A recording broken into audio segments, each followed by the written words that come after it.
So, hi guys! This is day 2 ng ating PRP Vampire Facial. Ipapakita ko sa inyo closer yung aking face kasi day 1 hindi ako nakapag-video pero medyo magapa talaga yung aking face noon. Tapos fresh na fresh pa rin yung acne ko nung day 1. So, day 2, natuyo na halos yung mga acne na nadaanan. Ayan, kung napapansin nyo.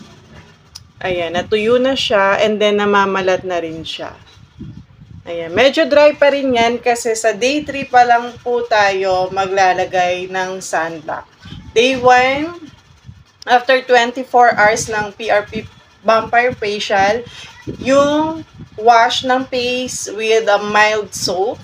Ayan, hanggang day 3 siya.